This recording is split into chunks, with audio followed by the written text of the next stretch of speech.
It's the first edition of Business Morning for the week, and we're glad to have you. Thanks for joining us. I am BC Adebayo. Well, it's not a bright start to the week at the crude oil market, and that's due to concerns over a persistent glut and economic gloom caused by the coronavirus pandemic.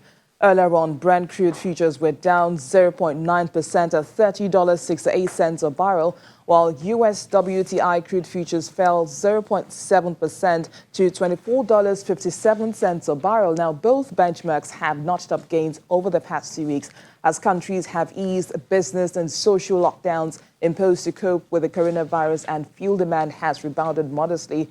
Oil production worldwide is also declining, but possible signs of a second wave of coronavirus infections in northeast China and South Korea worried investors, even as more countries started to ease pandemic restrictions in moves that could support oil demand. Of course, we have our eyes on the market and will continue to bring you updates as they come. But back home now, the central bank governor, Godwin Emefiele, is reassuring investors of the security of their investments in the country despite dwindling revenue from crude oil.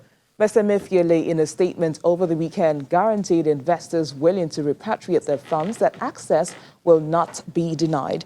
He, however, asked such investors to be patient as investments exit of that nature are being processed in accordance with the bank's policy. With the impact of COVID-19 hitting the economy hard, foreign exchange is to be devoted to strategic importation and service obligations only. Now, the Manufacturers Association of Nigeria is out with the 5th edition of its CEO's Confidence Index, a reading that gauges the level of confidence of manufacturers in the economy based on their perceptions of the current business environment and the movement in the macroeconomic variables, as well as its implications on the manufacturing sector. And for the first 3 months of the year, the index, which is an MCCI of 44 points, and it's a significant decline from the 51.9 points recorded in the fourth quarter of 2019. The report has also been restructured this quarter to accommodate the developments and effects of the coronavirus pandemic on the manufacturing sector. The Director of Economic and Statistics for the Manufacturers Association of Nigeria, Mr. Olusegun Osidipe, is here with us to shed more light on the peculiarities of this report. Good morning, and thanks for coming on the program. Yeah, thanks for having me. Now, okay, you were going to say something. Go ahead. All right, so this report comes with a difference this time, talking about the COVID-19 pandemic, the impact of the pandemic on the manufacturing sector. Now, let's begin with that peculiarity. The peculiarity stems from the fact that, it's generally known that COVID-19 is a disruption that came unexpected, and it's affecting not only manufacturing sector, but almost all the sectors of the economy. But the particularity that we focused on was to look at the impact of the COVID-19 outbreak on certain indicators of manufacturing sector. We looked at the impact of COVID-19 outbreak, because I need to say this with emphasis, because it's too early to really measure the full impact of COVID-19. But if you look at the quarter we are reporting the first quarter, and the real impact wasn't yet felt. I think we started feeling the impact from early February of the year 2020. So we looked at the impact on investment. We looked at the impact on the capacity utilization. We looked at the impact on the volume of production. And we looked at impact on the sales volume, employment, and other indices. And the outcome is really, really, really disturbing. The outcome is negative. Negative in the sense that the performances, the impact is so huge on some indices. For example, the capacity utilization was impacted by over 45%. And of course, it's no brainer. A situation where you have 8 of the 10 manufacturing sectoral group on lockdown. It's only pharmaceutical and food that are operating currently. And you will see that the impact is overwhelming. And the good news is that government is already working with manufacturers to ensure that necessary steps are taken to address some of this. Also disturbing is the access to Forex. We also found out that manufacturers are not having access also to credit, because not just anyhow credit will be useful to the manufacturers. What will be beneficial to the manufacturers is a long-term credit at single-digit interest rate. The good news also is that government is already doing something about that. I think they provided about $1 trillion loan through the bank, and the expectation is that it will be on 5% interest rate. Overall, the manufacturing sector is in a dire state as we speak by reason of the impact of the outbreak of coronavirus. Dire state in the sense that, like you mentioned at the beginning, this is the 5th edition of MCCI. This is the first time we are recording a threshold, a point that is below the 50 point threshold of performance, meaningful performance in the manufacturing sector. So what manufacturers are simply saying from this report is passing a vote of low confidence on the economy, not due to anybody's fault, but it's an index, it's a means of gauging the pulse of the manufacturers.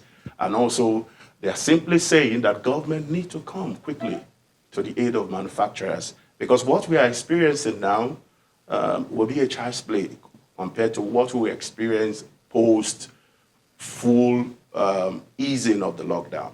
Now, still talking about, or while we wait what the government is going to do in terms of supporting the manufacturers. Now, you mentioned earlier that this index is the first time that you're having a reading below 50. It's 44.4 points. But if you actually removed COVID-19, would it be that bad? If we remove COVID-19, if we look at the trajectory, what the trend has been, at least before now, minus COVID-19, it may not be so different from what we have, but it's just that the COVID-19 saga has impacted more on it. I give you a good example to paint this scenario vividly. Once an individual is infected with COVID-19, those that higher risk are those that have underlying, previous illnesses or sicknesses. And the same way, manufacturing sector before now has been heavily challenged with supply side constraint. That has not been addressed. We're still faced with the issue of multiple taxations, faced with the issue of over-regulation, multiple regulatory agencies using similar checklists to conduct, to regulate the manufacturing sector. The port also is still inaccessible. And when you look at the cost of production, it's way high. So these underlying challenges were there. It was just more like the COVID-19 dealing the greatest blow now, being the last straw. I would say, that broke the back. That wasn't the situation indirectly. So be as it may, I think largely it wouldn't have been so different, because probably it would be around maybe 50-something, but it's not something one can do by speculation. The beauty of index is that you get your data, it's a primary data directly from CEOs of manufacturing concerns. So it's not something you can really project or speculate on. But from experience and looking at the trend since the commencement of the first release of MCCI, may not be too different. Now, one of the challenges, even before COVID-19, that the manufacturers have complained about is the issue of access to Forex now. But looking at this report now, the respondents returned a 48% disagreement that FX sourcing has actually improved. Is there any catalyst for that? What I can say is, we're reporting what respondents have said. But the catalyst for that really is for CBN to continue to do what it's doing currently, intervening in the forex market and ensuring that manufacturers have access to forex to import, read my lips, raw materials that are currently not available locally. Because there's a whole lot of effort going into backward integration. encouraging manufacturers to own their value chain indirectly rather than importing raw materials. For crying out loud, even the impact, the outbreak of COVID-19, it's a signal. More like say, because things has changed. So people need to start looking inward and begin to arrange, rearrange, and re-strategize their supply chains in a manner that it will focus more on available local resources than importing raw materials from abroad. And I believe CBN is also discussing at the high level with manufacturers. Overhead over the weekend, I think there was a meeting with top, but our concern really is that majority of manufacturers didn't have access to such a meeting. Because when you look at a situation where you have over, for example, in Man, we have over 2,800 manufacturing concerns. And out of these 2,800 companies, about 75% are within the cadre of SMEs. And they also are facing a major challenge. The second concern also, which I believe the CBN has picked up and is currently, he has promised to take steps to address, is the issue of the funds available, that is loans available for manufacturers to take. One needs to be very cautious to ensure that only those that are involved in backward integration projects currently or intend to involve in backward integration projects are allowed to have access. So that will guide against. But how do you identify those who are actually fully involved in the backward integration process? It's simple. Backward integration process is not, it's guided by government policies. Government actually have policies in place to restrict, somehow restrict the importation of certain materials. And at the beginning, government usually would discuss with manufacturers, and they will look inward. It's been done for cement in time past, and now Nigeria is a net exporter of cement. It's been done for fruit juice at some point in time, and now when you step into any mall, you see greater portion of locally made fruit juices.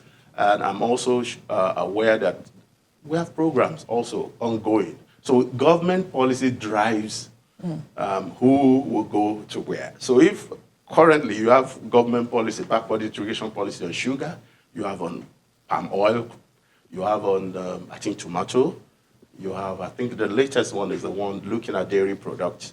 And so largely that is what will drive such. And attention should also, we need to be sensitive because it's not a case of representing parochial interest.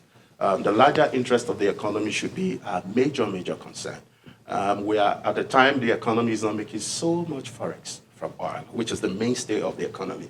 So we need to ensure that we look inwards more and we ensure that, so it's only those raw materials and possibly capital assets like machines, things that cannot be sourced locally, should forex be made available to import. But those things that can be sourced locally, the plausible thing to do is to allow manufacturers have access to forex to also be able to import them. Because if they don't get those raw materials, a good example is the pharmaceutical active ingredients. They are not produced here. There is a new policy in place. I don't know, I'm yet to see a copy of it, but I think the CBN, or the government, is working out a policy that will ensure, including providing funds, that will ensure that pharmaceutical manufacturers also look inwards. But one thing that is very important that I need to say is that in doing all of this, we need to take into consideration, we need to consult operators, because some of this requires time. For example, as at the time the policy to stop manufacturer of tomato paste from having access to forex, as at the time it came into full force, the land mass for tomato cultivation was almost still same. How do I put it down? The number of farmers that are also involved in cultivation, they're also the same. And no specific attention was paid to the species, because the species of tomatoes that can give you higher content of concentrate, that will be profitable. It's not the kind of species we had as at that time. So just introducing such policy abruptly oftentimes have huge backlashes on the operator. So in a nutshell, government in this case through CBN, need to ensure that consultation, that is, private sector operators are carried along so that a workable roadmap will be put in place that will enable them to survive pending when we're able to fully cultivate the value chain to the level that will be able to supply those raw materials in commercial quantity. Now, part of your recommendations to the government, you mentioned earlier on that a state of emergency be declared in the manufacturing sector, and of course you're asking for a bailout fund to be put in place. But isn't the government a bit overwhelmed at this time, especially fighting the pandemic? There you are right, but the right thing to do really when you are faced with diverse challenges, the first thing you need to do, let me use myself as an individual. Under these current circumstances, it wouldn't be wise to begin to invest in physical assets that may not yield quick return to me at this point in time. What am I saying in that sense? Government just need to prioritize what will enable the economy survive this trying time is ability of government to support local production so that those operating in that sector will be able to ramp up production to the level that will be able to not only meet local consumption and also prepare for. So what I'm saying in essence is that government need to, in the midst of this challenge, you can't allow manufacturing to just go, because, for example, you need some materials and products to fight even COVID-19. You need PPEs, you need hand sanitizers, these are people that will produce them. So if you are stifled one way or the other, because currently there is a gap, supply-demand gap, by reason of what has happened, the lockdown and all of that. So you need to effectively support them so that they will be able to produce. One, take off people from the road, ensure that the rate of unemployment is not increased, so that it won't resolve into social economic problems that won't be able to handle. We have enough in Nigeria currently. So I quite agree with you. Government is also challenged, like all the government of other countries. But I think it's plausible. In the midst of your challenge, the proper thing to do is to weigh your options. And I think the best option is to support the manufacturing sector. Okay, we need to wrap up this conversation quickly, but I'm going to ask, what about the manufacturers themselves? What role do you think that they play in 1 minute in this regard? The role they play in the economy? Right now, what would you say that manufacturers should also do to make things better while we await government intervention and support? Our advice as an association to members of the Manufacturers Association of Nigeria is to go back to the drawing board. Possibly reconsider their business model, rejig, because what worked 2-3 weeks or 1 month ago, it's certain will no longer work again. And also begin to look at their business model again, like I said, look at also their supply chain, again, review it, and also look at their logistics. Where you need to outsource, you may definitely need to outsource at this point in time. And more importantly, look at the consumers, because things are changing. Consumer taste is changing. The location where they buy things will change. And a whole lot of things, consumers, even the pockets will change. So manufacturers need to go back to the drawing board, review and properly scan the environment again, and factor in COVID-19 and what will happen post-lockdown to whatever they are doing. And of course, engage technology. Thank you very much, Director of Economic and Statistics for the Manufacturers Association of Nigeria, Mr. Olusegun Osidipe. Thanks for coming on the program.